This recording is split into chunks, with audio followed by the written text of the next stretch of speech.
Perlas del libro de Mateo. Jesús sana a un paralítico. Llamamiento de Mateo. La pregunta sobre el ayuno. La hija de Jairo y la mujer que tocó el manto de Jesús. 2 ciegos reciben la vista. Un mudo habla. Y la mies es mucha. Son los temas de los cuales extraeremos las perlas en este día. Te damos gracias, Dios, porque nos permites abrir tu palabra y buscar, Señor, las perlas del capítulo 9 de Mateo. Guíanos, Padre, a lo largo de nuestro estudio de este día. En el nombre de Jesús te lo pedimos. Amén. Mateo capítulo 9, en el versículo 1, termina el relato de los endemoniados gadarenos. Entonces, entrando Jesús en la barca, pasó al otro lado y vino a su ciudad.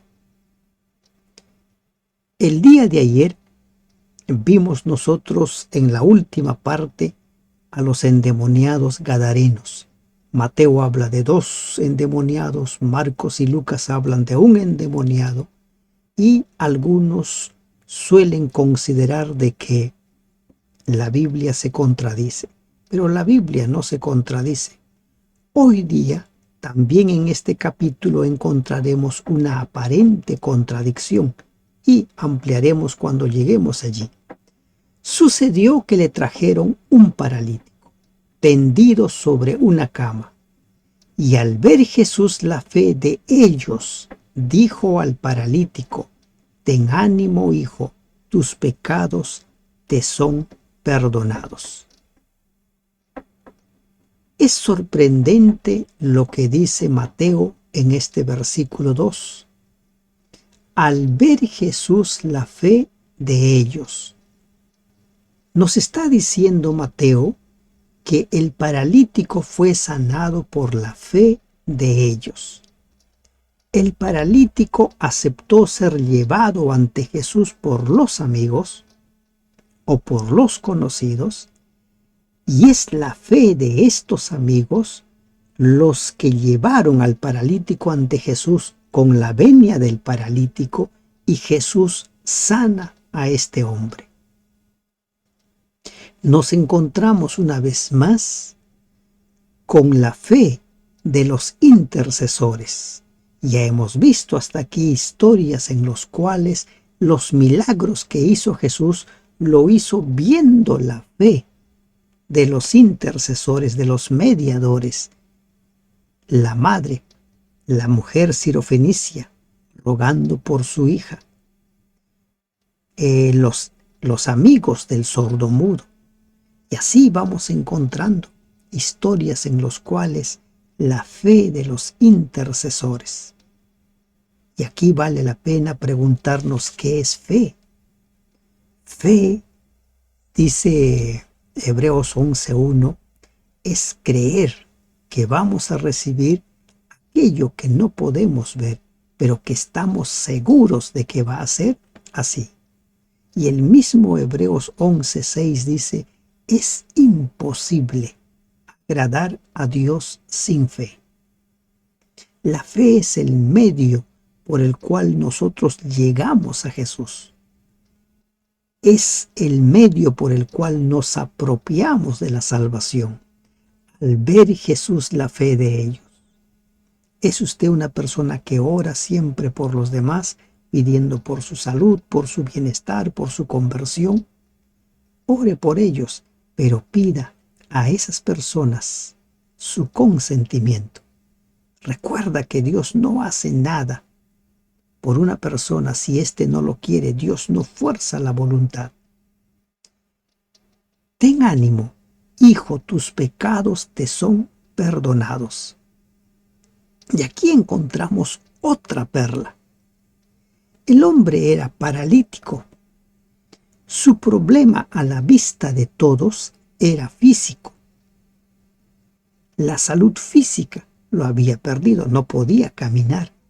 Pero Jesús no ve solo el problema, Jesús ve más allá del problema. Y es esa una perla que debemos aprender nosotros. No siempre lo que vemos es el problema. Las consecuencias tienen un origen y si queremos solucionar el problema hay que ir al origen. Jesús dice, el problema de este hombre no es el estar paralítico, sino su problema son sus pecados. ¿Qué pecados habrá tenido este hombre? Hay enfermedades en la actualidad que nosotros sufrimos, enfermedades físicas, como consecuencia de nuestro estado mental, de problemas emocionales, problemas espirituales. Por ejemplo, el estrés. Un problema mental que el no saber cómo manejar las circunstancias puede llevarnos a contraer enfermedades físicas. Está comprobado que personas que sufren de un estrés prolongado en el tiempo hasta pueden llegar a desarrollar cáncer. ¿Y qué dice Jesús? Tus pecados te son perdonados. Jesús ve el origen del problema. Y su problema eran sus pecados, y este hombre necesitaba que sus pecados sean perdonados para que vuelva a caminar. Se ha dado casos en el presente, en el cual mucha gente se queja de dolores, se queja de un sinnúmero de problemas físicos y van al médico, hacen todos los exámenes y no encuentran nada. Nada. El problema está más al fondo. Entonces algunos de los escribas decían dentro de sí, este blasfema.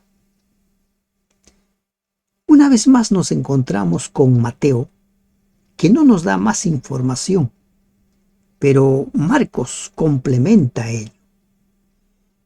Los fariseos acusan a Jesús de blasfemar, de estar blasfemando por pretender perdonar pecados. Y ellos tienen razón. Una persona común y corriente, si cabe la palabra, no puede perdonar pecados, solo Dios puede perdonar pecados. Y ellos consideran que es una blasfemia pretender perdonar pecados sin ser Dios. Y conociendo Jesús los pensamientos de ellos, dijo, ¿por qué pensáis mal en vuestros corazones? Ahora Jesús les va a dar la evidencia de que Él es Dios, de que Él tiene potestad para perdonar pecados. Entonces acá nos encontramos con un tipo de blasfemia. Blasfemia es pretender perdonar pecados sin ser Dios. ¿Por qué? ¿Que es más fácil decir los pecados te son perdonados o decir levántate y anda? Ahora Jesús los pone contra la espada y la pared a ellos para que respondan. ¿Qué es más fácil decir? ¿Los pecados te son perdonados o levántate y anda? ¿Qué es lo más apropiado? ¿Ir al origen del problema o solucionar simplemente los frutos, los resultados, las consecuencias? Pues para que sepáis que el Hijo del Hombre tiene potestad en la tierra para perdonar pecados, para que sepan que yo soy Dios, les está diciendo Jesús, dice al paralítico, levántate, toma tu cama y vete a tu casa. Con eso quedó demostrado que Jesús tiene potestad para perdonar pecados porque a este hombre le sanó de su enfermedad. Muchos creían en el tiempo de Jesús que sufrían diversas enfermedades como consecuencia de los pecados de sus padres. Pero aquí Jesús dice, el problema no son los padres, el problema no es otra persona, el problema está allí. Y solucionó el problema, hizo el milagro. Pero en este caso la sanidad fue resultado del perdón de los pecados. ¿Has experimentado tú efectos del sentimiento de culpa que te han ido contra y que han hecho que contraigas enfermedades? Hay muchas personas que sufren enfermedades físicas como consecuencia de sus pecados. Entonces él se levantó y se fue a su casa. Y la gente al verlo se maravilló y glorificó a Dios que había dado tal potestad a los hombres. La gente estaba maravillada. Jesús hacía milagros, milagros que no se podían explicar de otra manera si Jesús no es Dios. Les dio tantas evidencias Jesús a estos hombres de que era Dios, pero ellos simplemente no querían aprender. Pasando Jesús de allí, vio a un hombre llamado Mateo, que estaba sentado al banco de los tributos públicos, y le dijo: «Sígueme». Y se levantó y le siguió. ¿Quién era Mateo? Mateo era un cobrador de impuestos, conocido también como un publicano. Si tuviéramos que hacer un paralelo con la iglesia hoy en día, Mateo era una persona que había sido expulsado de su iglesia porque se había aliado con el enemigo, trabajaba para el enemigo. Y encima los publicanos se caracterizaban por cobrar más. Si el impuesto que debían pagar era un denario, ellos cobraban 1.25, 1.5 o hasta el doble. Y los publicanos se enriquecían.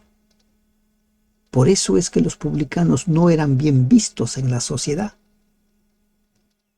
A este publicano, que no era bien visto, que había sido expulsado de la congregación, que no podía ir a la congregación porque lo podían apedrear, a ese publicano Jesús le llama.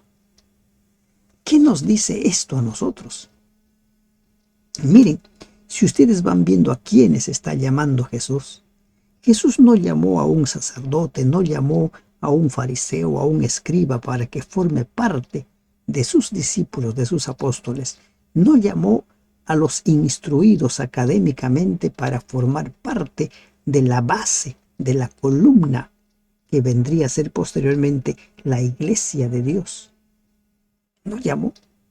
Llama a personas que la iglesia de ese tiempo no los consideraba para nada para el liderazgo. Pedro, Andrés, Santiago, Juan. Andrés era discípulo de Juan el Bautista. Y ahora llama a un publicano.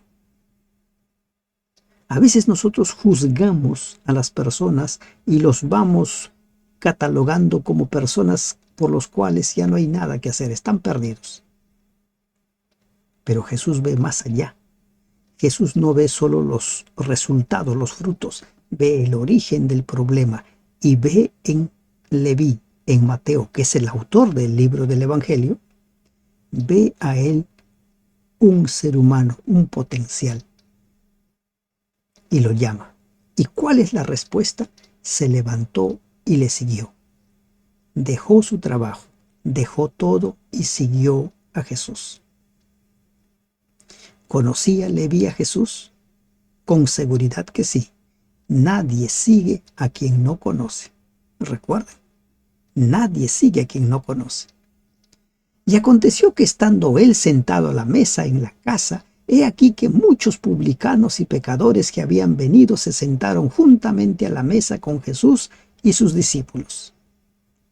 La historia cuenta que Leví hizo una fiesta para celebrar su llamado. Invitó a los amigos. ¿Y quiénes eran sus amigos? Miren los amigos que tenía: publicanos y pecadores. Más publicanos, más cobradores de impuestos. Personas pecadoras que no eran bien vistos por los líderes religiosos. Cuando vieron esto, los fariseos dijeron a los discípulos: ¿por qué vuestro maestro come vuestro maestro con publicanos y pecadores? ¿Por qué se junta con los pecadores? ¿Por qué se junta con las personas que han sido expulsadas de las iglesias? ¿Por qué? Aquí hay perlas para extraer. ¿De qué manera tú vas clasificando a las personas? ¿De qué manera tú vas considerando si una persona es digna o no es digna? si una persona merece o no merece ejercer liderazgo. ¿De qué manera? ¿Cuáles son tus patrones? ¿Cómo vas haciendo esto? Si alguna vez has formado parte de una comisión de nombramientos, ¿qué has considerado para proponer o para apoyar a una persona para ejercer el liderazgo? Considera, recuerda. Y aquí estos hombres le dicen, ¿por qué come vuestro maestro con los publicanos y pecadores? ¿Por qué se junta con los pecadores? ¿Por qué? Al oír esto Jesús les dijo, los sanos no tienen necesidad de médicos, sino los enfermos. Los sanos necesitan ¿de qué? ¿De médico? No. Los enfermos. Y aquí encontramos una primera o una lección en esta parte. Una perla. Si tú crees que no eres pecador, no vas a sentir necesidad de ir a Jesús. Si tú aceptas que eres un pecador, entonces buscarás a Jesús para obtener el perdón de tus pecados. Si tú crees que lo tienes todo, que eres autosuficiente, no vas a sentir necesidad de Jesús. Y ahora, por otro lado, hoy en día, las personas consideran que las iglesias están llenas de santos. Y si se encuentran con una persona que va a la iglesia y esa persona tiene defectos de carácter o defectos en su conducta o en su habla, suelen decir, por eso no voy a la iglesia, para ser como tú no voy a la iglesia. A la iglesia se va porque estoy enfermo, porque estoy con pecados. A la iglesia voy porque necesito de Jesús, porque necesito que Jesús me limpie, porque necesito que Jesús me enseñe cómo vivir, cómo ser un miembro de su redil. Si tú eres de las personas que has escuchado que si vas a la iglesia ya debes ser justo, o eres de las personas que te has decepcionado porque has encontrado a alguien defectuoso de carácter en la iglesia, recuerda, la iglesia está lleno de enfermos que necesitan sanidad. Jesús vino a buscar a los enfermos, a los que necesitaban sanidad, no a los sanos. Hay mucha gente que cree que es sana. Y ahí vamos a Apocalipsis 13. Tú dices que eres rico, que no tienes necesidad de nada, pero eres un pobre desventurado. Y sigue diciendo Apocalipsis capítulo 3. Si tú no reconoces tu condición, si tú no tienes sed y hambre de justicia, si tú no eres una persona que se sienta pobre en espíritu, vas a perder la vida, porque no vas a sentir la necesidad de Jesús. Y pues aprended lo que significa misericordia quiero y no sacrificio, porque no he venido a llamar a justos, sino a pecadores al arrepentimiento. Aprendan. Oseas 6:6 es mencionado aquí por Mateo. La palabra misericordia bien podría representar el carácter, o sea, los rasgos de carácter que Dios quisiera que su pueblo reflejara.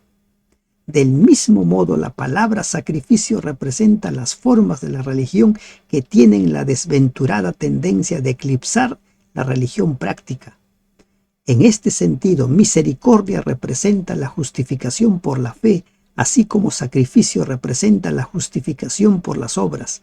Cristo dijo que de nada valían las formas de la religión sin el espíritu vitalizador para ella. Marcos 7:7-9. Misericordia quiero, no sacrificio. ¿Para qué ha venido el Señor? Ha venido, dice, a llamar a justos, ¿no? No he venido a llamar a justos, sino a pecadores al arrepentimiento. ¿Quiénes son los que sienten la necesidad de que deben de cambiar? Los que se saben pecadores. A eso ha venido Jesús. Por eso Él siempre dejó en claro, yo he venido a buscar y salvar lo que se ha perdido. La gran mayoría niega la existencia de Dios porque se creen que lo pueden todo. Y hay muchas ideologías, líneas de pensamiento que dicen, tú eres tu propio Dios, encuéntrate contigo mismo. Encontrarnos con nosotros mismos desde el punto de vista de la Biblia es reconocernos quiénes somos y que tenemos necesidad de un Salvador. Entonces vinieron a él los discípulos de Juan diciendo, ¿por qué nosotros y los fariseos ayunamos muchas veces y tus discípulos no ayunan? De los versículos 14 al 17, Mateo nos habla acerca de la pregunta sobre el ayuno. ¿Por qué eres? Y aquí encontramos un principio, una perla. Hay muchas creencias que no se pueden sustentar con un escrito está. Hay muchas creencias que tenemos, que hemos aprendido a lo largo de nuestra vida, que si lo confrontamos con un escrito está, no pueden ser sustentadas. Y frente a ello, lo que tenemos que hacer es dejar de lado esas creencias para aceptar la nueva creencia que nos presenta el escrito está, no lo que nos presentan otras personas, otros adoradores, sino lo que nos presenta la palabra de Dios.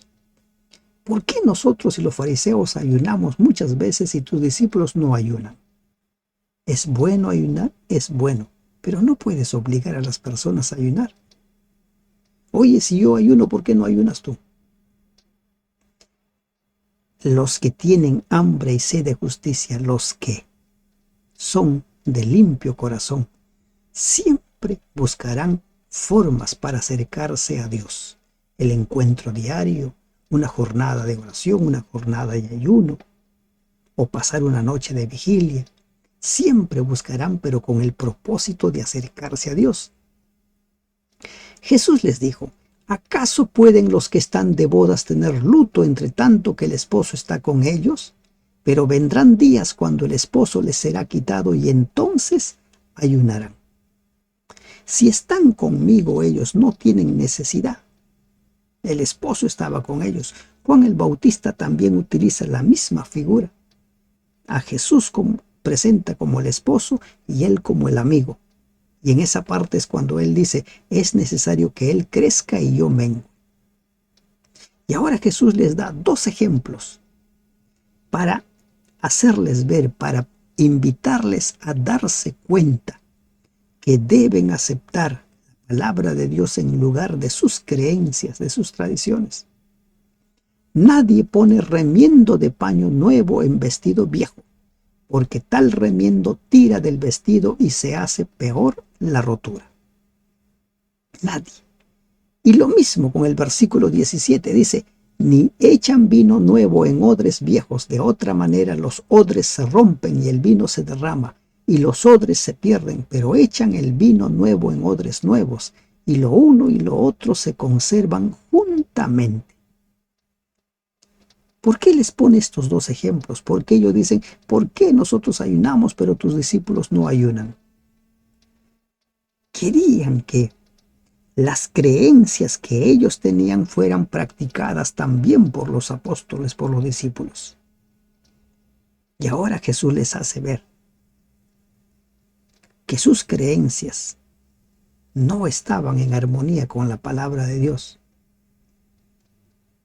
Esta nueva religión, si cabe la palabra, este nuevo evangelio, si cabe la palabra, no podía ser cargado en odres viejos. No podía ser puesto como un parche en una tela vieja. Y recuerden que no era un nuevo evangelio. Jesús estaba yendo nuevamente al escrito, está. El escrito está. El problema es que esos odres viejos, esas telas viejas que eran las creencias, las doctrinas particulares que habían enseñado los líderes religiosos, no calzaban allí. O que algunas cosas son buenas y necesarias, como dice el apóstol Pablo en su carta a Corintios. Todo es lícito, pero no todo conviene. Es bueno ayunar, pero hay momentos en los que hay que ayunar y momentos en los que no hay que ayunar. En pocas palabras, tienes que cambiar tu forma de pensar. Tienes que alinear tu forma de pensar al escrito está. Si tu forma de pensar no se puede sustentar con un escrito está, reconsidéralo, replantéalo. Replantéalo. Y el evangelio que Jesús estaba presentando era el evangelio del escrito está. Y las tradiciones, las costumbres enseñadas y aprendidas y practicadas no encajaban allí.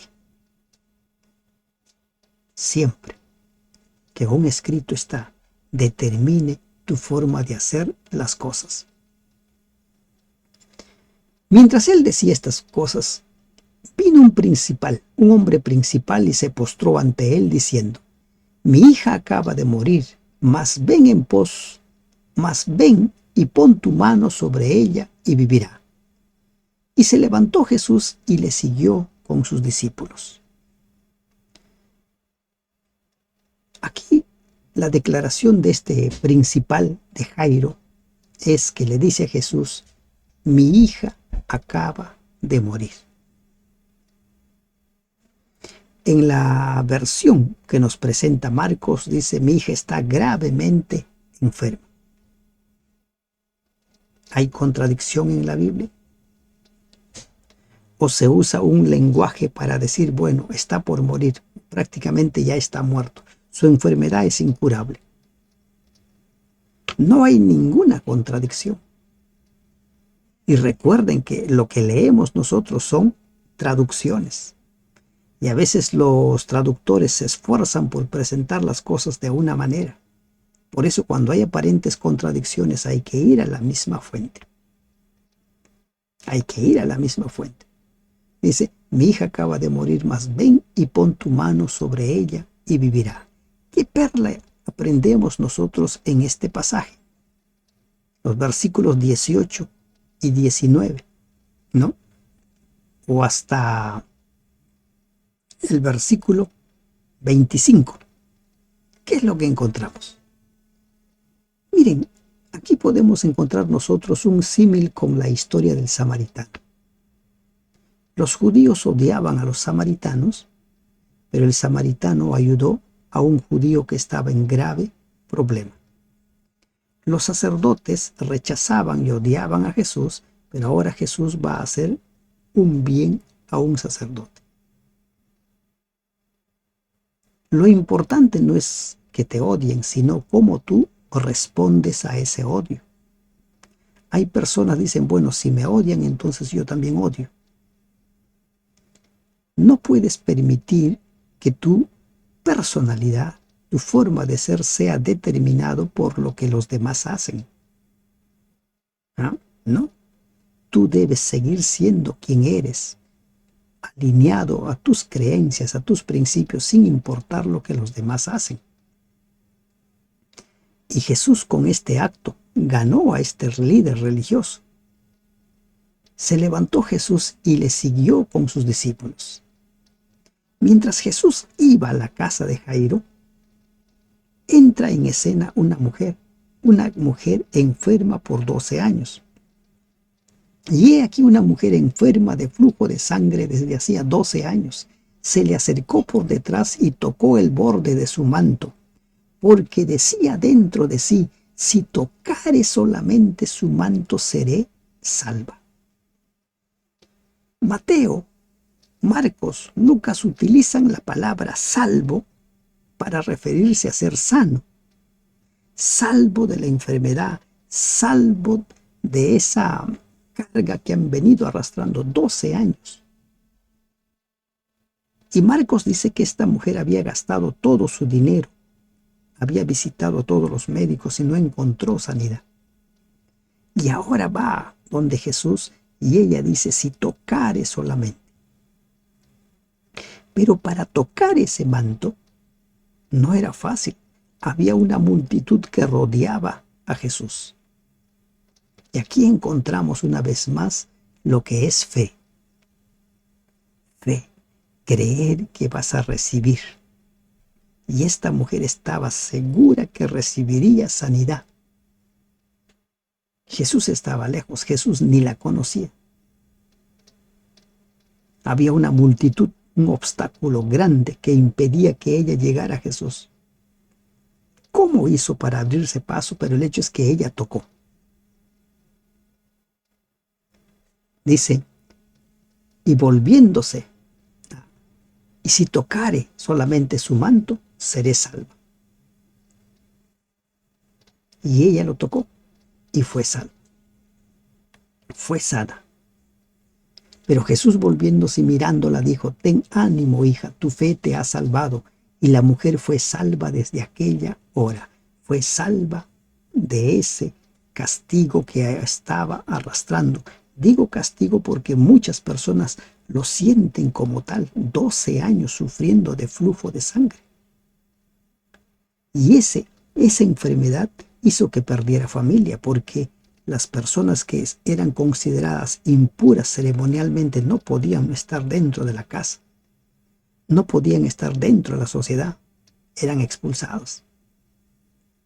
Y ahora Jesús la restaura, y la mujer fue salva desde aquella hora.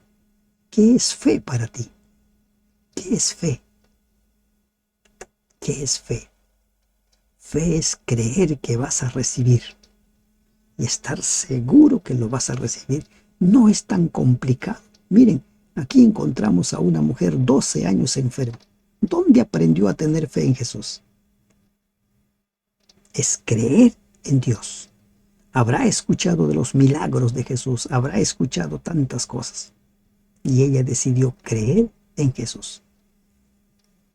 Al entrar Jesús en la casa del principal, viendo a los que tocaban flautas y la gente que hacía alboroto, les dijo, apartaos, porque la niña no está muerta, sino duerme, y se burlaban de él. Recuerden que esta primera muerte del cual participamos, justos y pecadores, es un sueño del cual vamos a despertar. Los justos cuando Cristo venga y los impíos después del milenio para recibir simplemente la sentencia final. La niña duerme.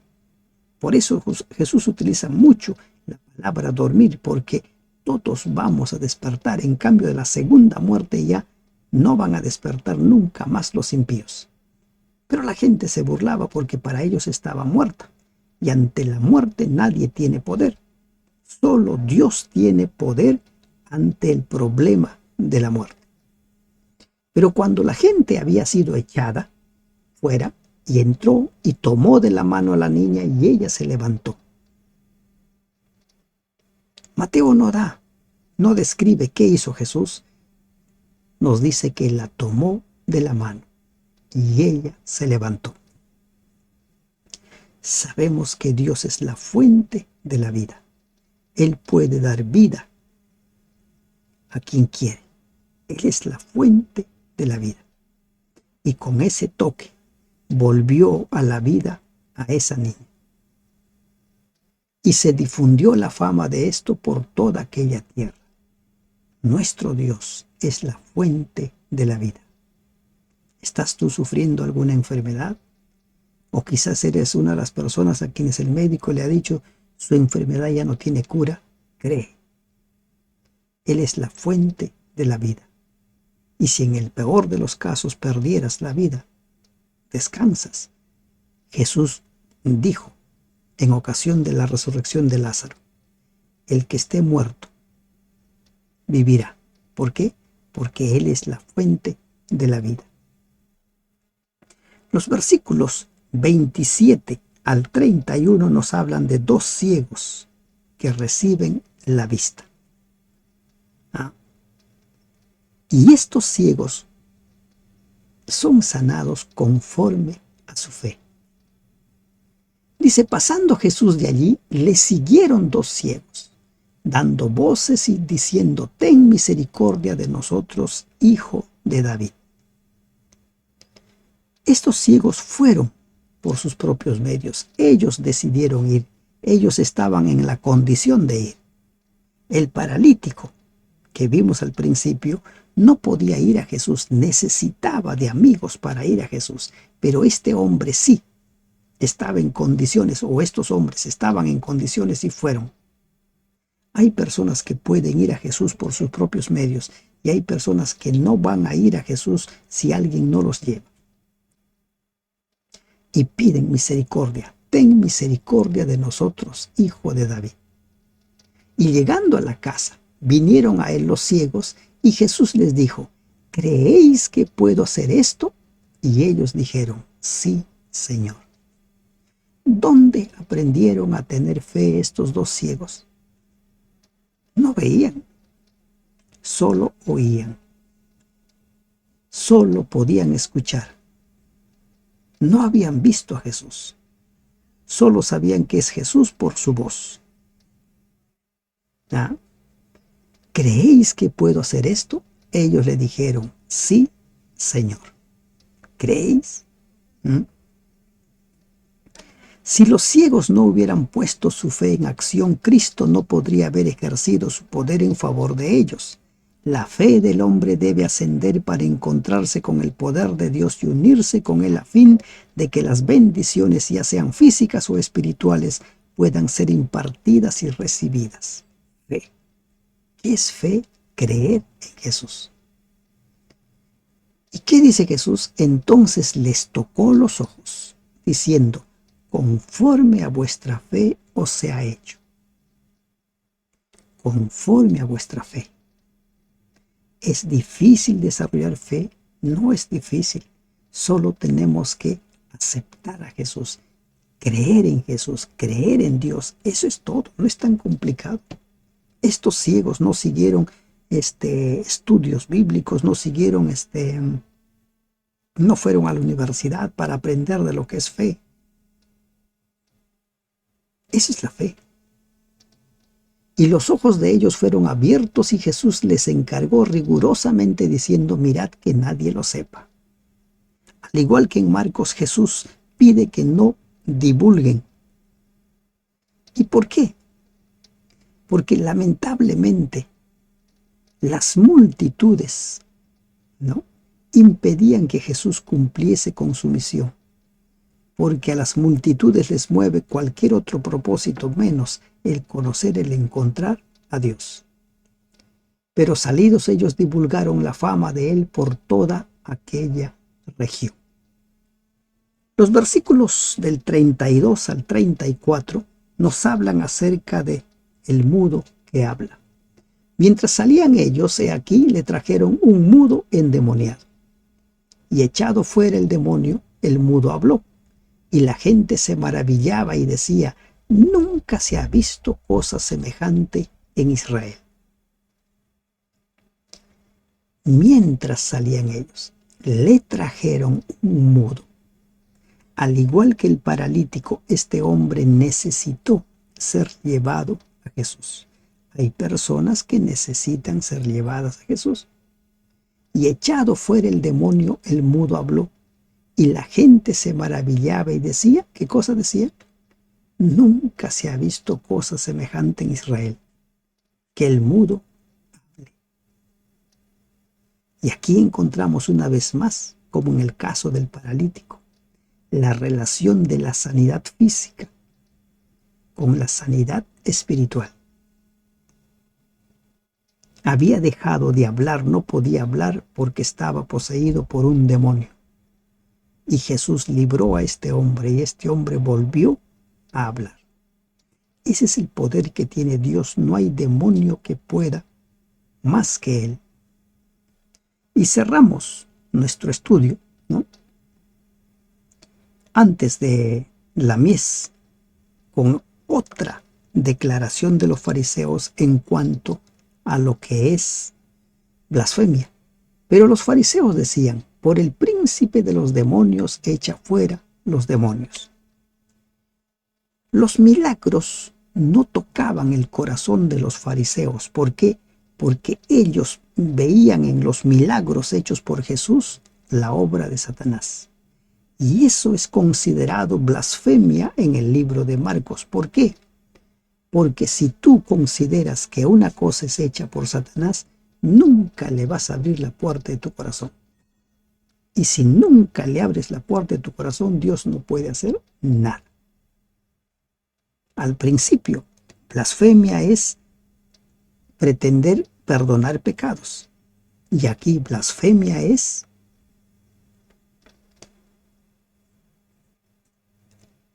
decir que las obras que Jesús hacía eran obra de Satanás. Negaban la obra del Espíritu Santo. Los hombres no pueden perdonar pecados. Y la obra del Espíritu Santo no debe ser imputado a Satanás. Dos casos de blasfemia. Si cierras la puerta de tu corazón, Dios no podrá hacer nada por ti. Recorría Jesús todas las ciudades y aldeas y enseñando en las sinagogas de ellos y predicando el evangelio del reino y sanando toda enfermedad y toda dolencia en el pueblo. Tres cosas una vez más nos encontramos a Jesús haciendo: enseñar, predicar y sanar. Enseñar, predicar y sanar. Y es lo que la iglesia debe hacer: enseñar, predicar y sanar. Pablo escribe que a la iglesia no le falta ningún don. La iglesia está en condición de enseñar, predicar y sanar.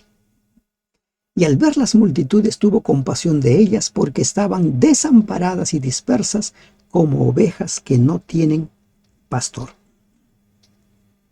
Lamentablemente, los que debían pastorear a las ovejas del Señor, al pueblo de Dios, en lugar de pastorear, se dedicaron a atacar al Mesías. En lugar de pastorear, de alimentarlos con pastos frescos, de llevarlos a aguas cristalinas, los llenaron de tradiciones. Se habían vuelto pastores asalariados. Se habían vuelto pastores asalariados al punto que Jesús los veía como ovejas que no tenían pastor. ¿Eres oveja? ¿Estás siendo pastoreado? ¿Eres un líder? ¿Eres un pastor? ¿Estás pastoreando a tu redil? ¿Lo estás alimentando? ¿Lo llevas a aguas frescas, a pastos frescos? Si te dedicas al ministerio a tiempo completo, eso es un ministerio. Y en la obra del ministerio, nuestro servicio es a tiempo completo. A tiempo completo. Entonces dijo a sus discípulos: a la verdad la mies es mucha, mas los obreros pocos. Rogad pues al Señor de la mies que envíe obreros a su mies. La cosecha. Cuando se habla de cosecha, se nos habla del tiempo del fin. Hay muchas ovejas que están en otros rediles. Hay muchas personas que buscan a Jesús, que quieren conocer a Jesús. Hay que rogar para que el Señor nos lleve a Él.